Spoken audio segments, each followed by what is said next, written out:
પાટણ જિલ્લાના સિદ્ધપુર તાલુકાના કાકોસી police station વિસ્તારમાં કાયદો વ્યવસ્થા અને સુરક્ષા જળવાઈ રહે તે હેતુથી કાકોસી મહાદેવ મંદિર પરિસર ખાતે એક વિશેષ બેઠકનું આયોજન કરવામાં આવ્યું હતું।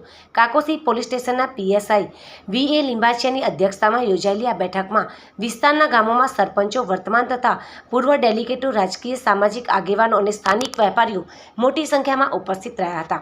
બેઠક દરમિયાન પીએસઆઈ વી.એ. લિંબાચિયા દ્વારા ગ્રામજનોની સુરક્ષા માટે પોલીસ તરફથી સંપૂર્ણ મદદની ખાતરી આપવામાં આવી હતી। આ સાથે જ તેમણે સુરક્ષા વ્યવસ્થા મજબૂત કરવા માટે તમામ ગ્રામ પંચાયતોને પોતાના ગામમાં ફરજિયાત સીસીટીવી કેમેરા લગાવવા અપીલ કરાઈ હતી। ગામમાં આવતી કોઈપણ શંકાસ્પદ કે અજાણી વ્યક્તિ તેમજ ધાર્મિક સંગઠનો વિશે પોલીસ સ્ટેશને તુરંત જ જાણ કરવા જણાવાયું હતું। ચોરીના બનાવ અટકાવવા માટે મંદિરોની દાનપેટીની રકમ દર અઠવાડિયે બેંકમાં જમા કરાવવા અને સોના ચાંદીના આભૂષણો લોકરમાં સલામત રાખવા સૂચન કર્યું હતું। ગામમાં કોઈપણ નાના મોટા પ્રશ્ન કે મુશ્કેલી હોય તો તેને સ્થાનિક સ્તરે જ સુખદ અંત લાવી ગામમાં સમરસતા અને ભાઈચારો જાળવી રાખવા પણ અનુરોધ કરાયો હતો। કાર્યક્રમના અંતમાં ધનાવાડાના સરપંચ ઠાકોર જગસિંહજી બાપુએ કાકોસી પોલીસની આ સુંદર અને સંતોષકારક કામગીરીને બિરદાવી હતી।